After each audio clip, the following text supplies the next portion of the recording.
Lenny Sly, RoadWarriorTrainingCompound.com. Welcome to another video. Today's video is a special request from a good friend of mine, Anthony Paulo. This one is for you. Aikido, Virginia Beach, Virginia. He and I were talking the other day, and he has a YouTube channel he just started not too long ago. It's called the Wama Warriors. All you guys that subscribe to me, that check me out, that watch my videos, that give great comments to what we do, please head over to his channel, Iwama Warriors. Check out what he has. If you like what he's doing, give him a thumbs up, give him a subscribe. Let's help to build this channel a little bit so he can get some better videos out there for us, get more videos out there for us on top of that. But this is what he and I were talking about the other day. I think his last video was on Rokkyo.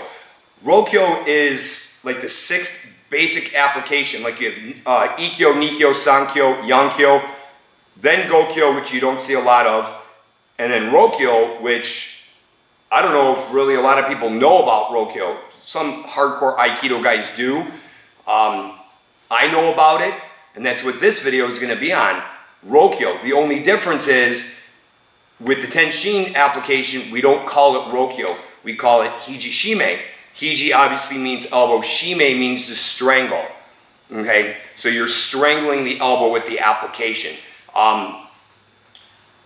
Tony's an Iwama Aikido guy, and he was kind enough to invite me out this upcoming May 20th and 21st to do a TenShin Aikido seminar at his dojo. So I figured, take his request into account, especially for what he's doing, bringing me out there, and we're going to do a video and show him and all of you guys our version of Rokkyo, but aka Hiji Shime. So I have Bob here with me today. Hi. Onegaishimasu. The arm pin with Rokkyo is, it's not an actual pinning technique where you actually go down on the ground. You can. I've seen like Matsuoka Sensei do this. Josh Gold do this. This is a senior most student and chief instructor of the Ikazuchi Dojo in Irvine, California, where this application, you actually take the person down on the ground. The way how I was taught, that is definitely there to get that person down to the ground and be able to get them into a submitting position, whatnot. I don't particularly like taking anyone down to the ground in that sense. I mean, obviously our 4 core principles are not get punch, grab, kicked, or taken down to the ground. From a self-defense aspect, practical Aikido aspect, there's no reason for me to take somebody down to the ground, especially with this type of arm lock or any type of arm lock, to where I take him down to the ground and I go down to the ground with him, especially if it's not on my terms. I want to avoid going down on the ground at all costs. It's always better to be in the elevated position. You have more control over your uke, you have more control over your attacker. You are in a better position of power to be able to handle the situation. Okay? That's just my take on it. That's my opinion. Some people might beg to differ with me and say, oh, you know, going down to the ground and doing pins and stuff on the ground. I get it. It's traditional. You know, we do have that in the TenShin Aikido, but the majority of our pins is basically being in an elevated position over your attacker, over your uke, and overwhelm them with standing pins and whatnot. Why bother going down to the ground? Don't go down to the ground, in my opinion, unless you absolutely have to. And if you have to go down to the ground, do it on your terms, not on somebody else's.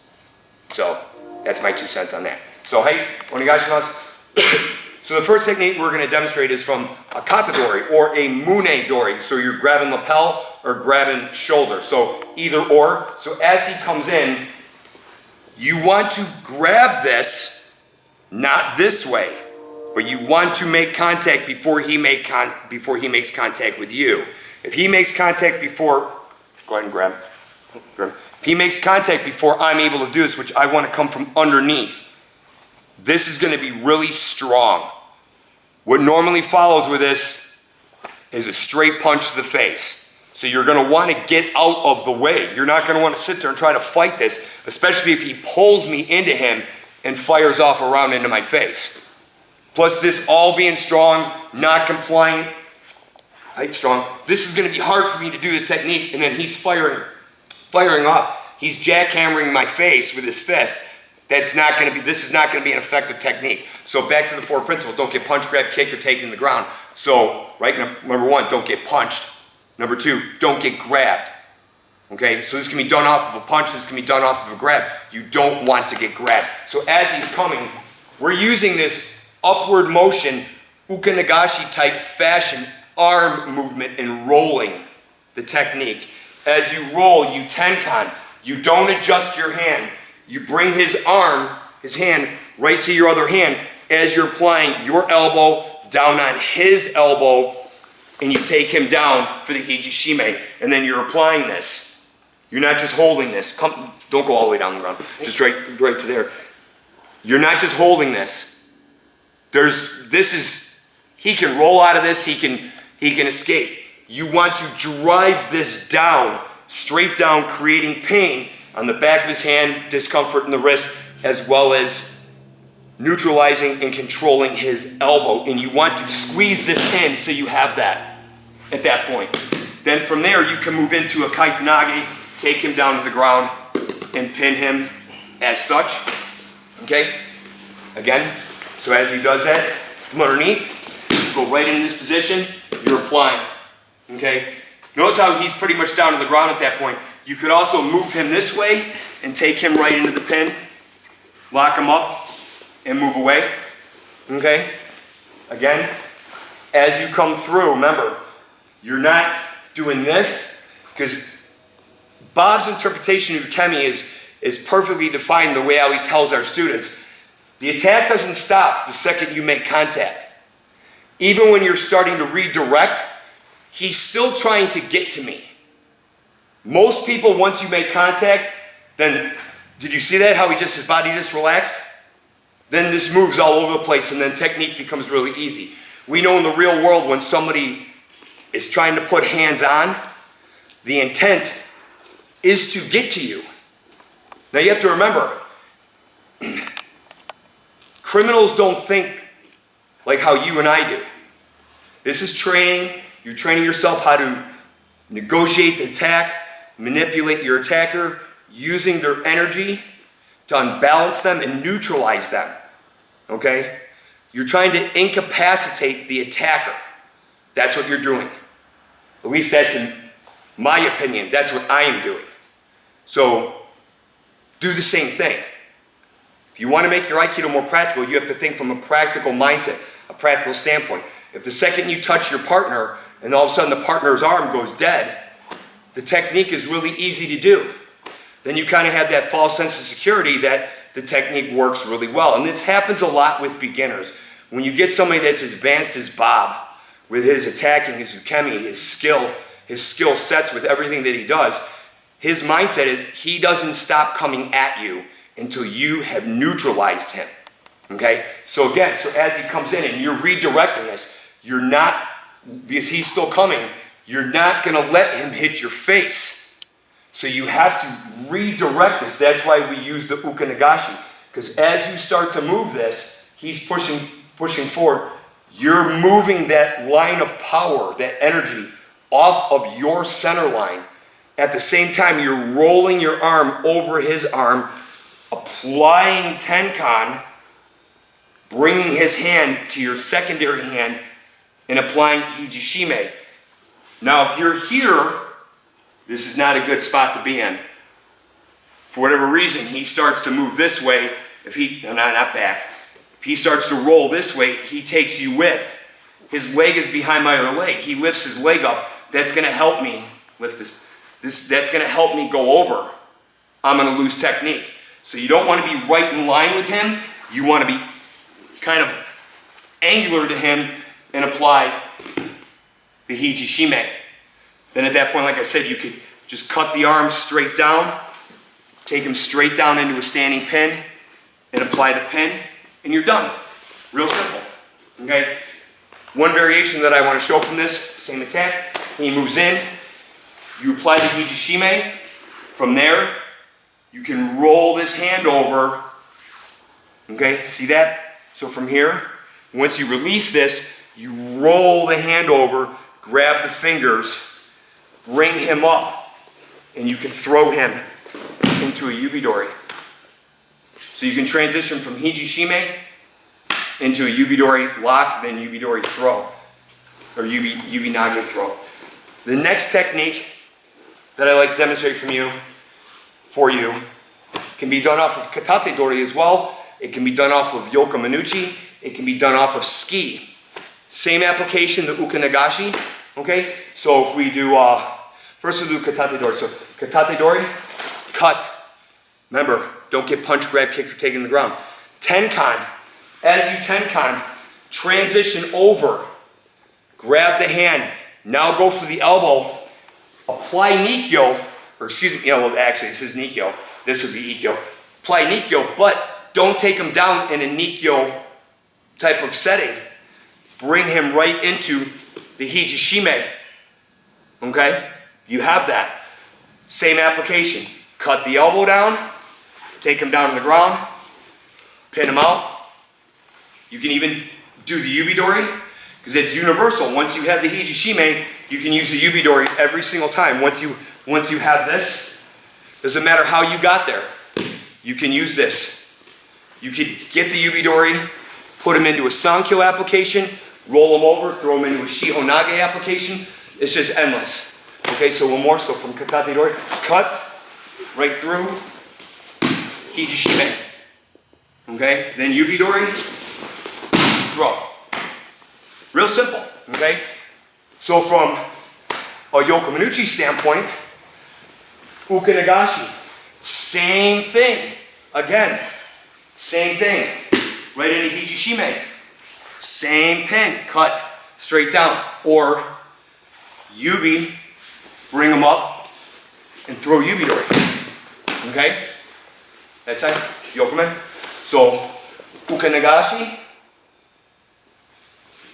Tenkan, step, Tenkan again, transition. Not on, you can't grab underneath, grab over the top. You don't want to stop moving either. Punch is coming. So you want to continuously move to where then you have this. Right into Hiji Shime.